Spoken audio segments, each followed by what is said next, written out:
Morocco यात्री Ibn Battuta Mohammad बिन तुगलक के कार्यकाल में 1333 में आया था तथा इब्न बतूता को 1342 में अपना दूत बनाकर चीन भेजा।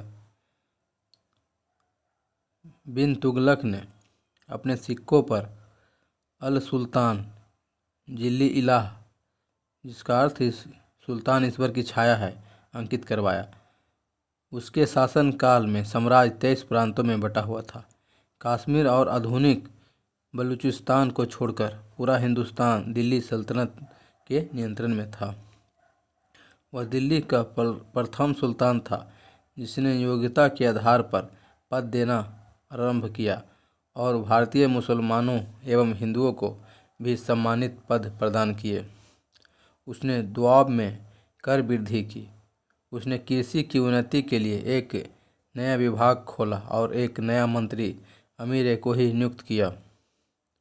राजधानी परिवर्तन 1326 में ये से लेकर 27 में उसने दिल्ली से 1500 किमी दूर अपनी राजधानी देवगिरी हस्तांतरित की तथा देवगिरी का नाम दौलताबाद रखा।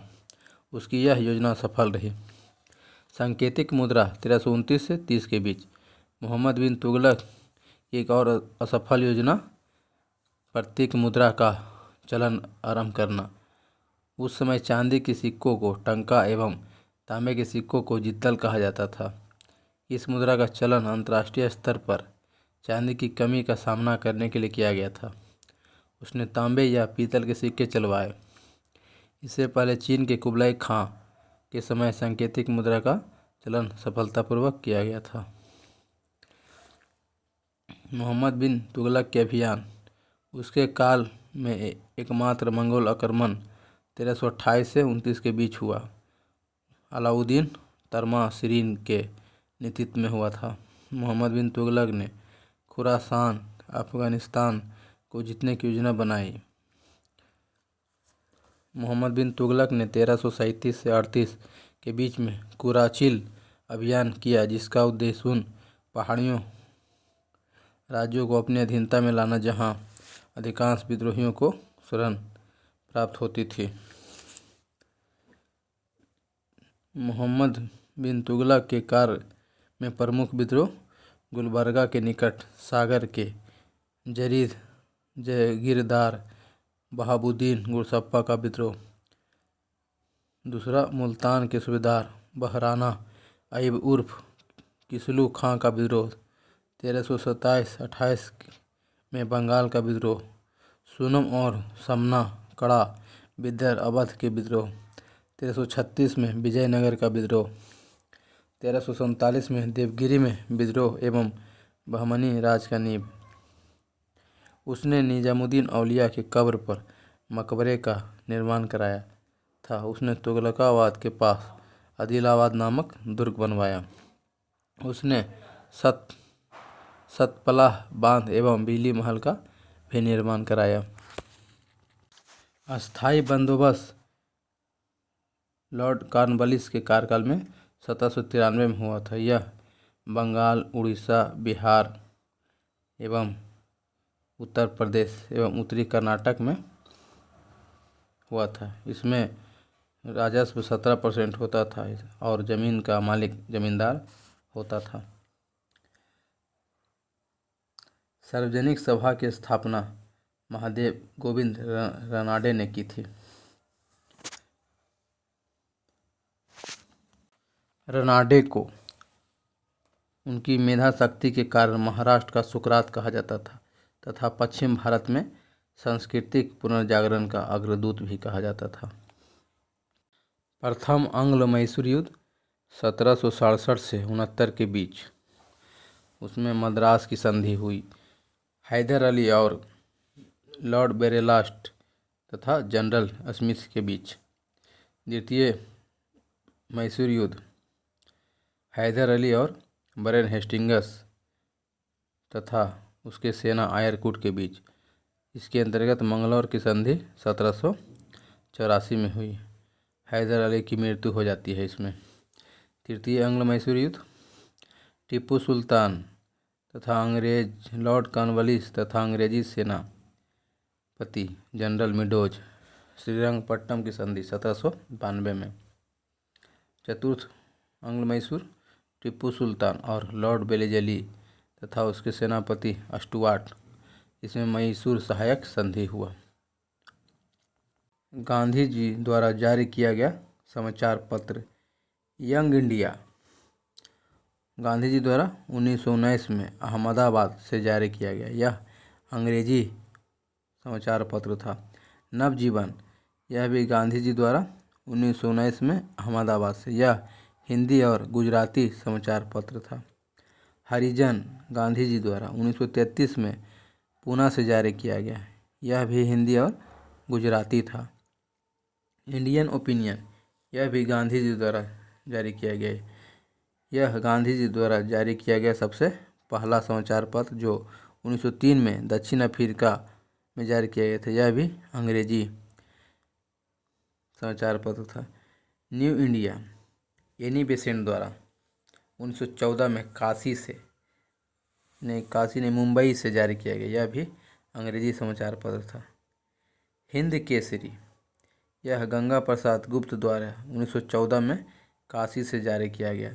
यह हिंदी समाचार पत्र था। जो भी समाचार पत्र में इंडिया लगा हो वह अंग्रेजी समाचार पत्र था। यूके सिन्हा समिति का संबंध सूक्ष्म, लघु एवं मध्यम उद्योग से था।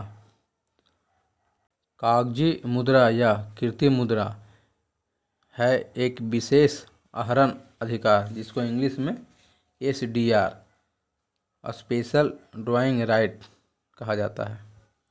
भारत में 1861 के पूर्व निजी क्षेत्र में कार्य कर रहे bank the General Bank of India, the Bank of Bengal, the Bank of Hindustan, Oriental Bank of Commerce ने विभिन्न देवनागरी लिपियों में कागजी मुद्रा निर्गत की। सरकार के एकाधिकार के अंतर्गत पत्र मुद्रा का निर्गमन 1861 के बाद हुआ। 1935 में पत्र मुद्रा का निर्गमन का दायित्व RBI को दे दिया गया।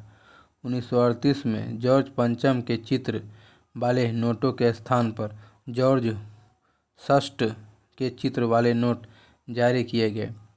1947 के बाद जॉर्ज षष्ठ के चित्र वाले नोट के स्थान पर अशोक के स्तंभ के सिंहों का चित्र वाले मुद्रा आई। 1987 में सबसे पहले महात्मा गांधी के चित्र वाले 500 के नोट आए। 1996 में सभी नोटों पर अशोक के स्तंभ के सिंहों के स्थान पर महात्मा गांधी के चित्र वाले नोट आए जो अब तक चल रहा है। रिजर्व बैंक ऑफ इंडिया के गवर्नर वाई.बी. रेड्डी के कार्यकाल के दौरान 2005 से निर्गमित होने वाले नोटों पर निर्गमन वर्ष छपना शुरू हुआ। पहला निर्गमित नोट 1 रुपये का था जो 1949 में चलन में आया, जिस पर सारनाथ स्थित अशोक स्तंभ छपा था। 1 रुपये की नोट तथा सिक्के का निर्गमन वित्त मंत्रालय करता है तथा इसके अतिरिक्त समस्त करेंसी नोट का निर्गमन RBI करता है। 1 रुपये की नोट पर केंद्रीय वित्त सचिव का हस्ताक्षर होता है। भारतीय रुपया 1957 तक 16 आनों में विभाजित था, पर 1957 में मुद्रा की दशमलव प्रणाली अपनाई गई और 1 रुपये को 100 समान पैसों में बांटा गया। इसी के साथ प्रचलित नया पैसा 1 अप्रैल 1957 से पैसा हो गया। रिजर्व बैंक द्वारा निर्गमित सभी नोटों पर हिंदी तथा अंग्रेजी को मिलाकर कुल 17 भाषाओं में लिखा हुआ है।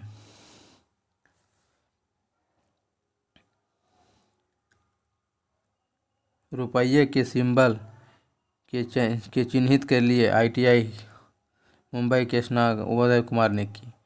इस प्रकार भारत अपने रुपये का अलग पहचान रखने वाला विश्व का 5वां देश बन गया। और कौन कौन देश हैं तो अमेरिका जो डॉलर, ब्रिटिश पाउंड स्टर्लिंग, जापानी येन, यूरोपीय यूरो। राजकोषीय घाटा बराबर बजटरी घाटा प्लस उधार एवं अन्य देयताएं।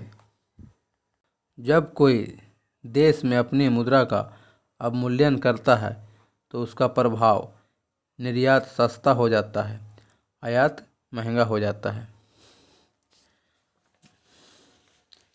स्वतंत्र भारत के बाद अब तक 3 बार भारतीय रुपयों का अवमूल्यन किया गया है, 1949 में, 1966 में, 1991 में।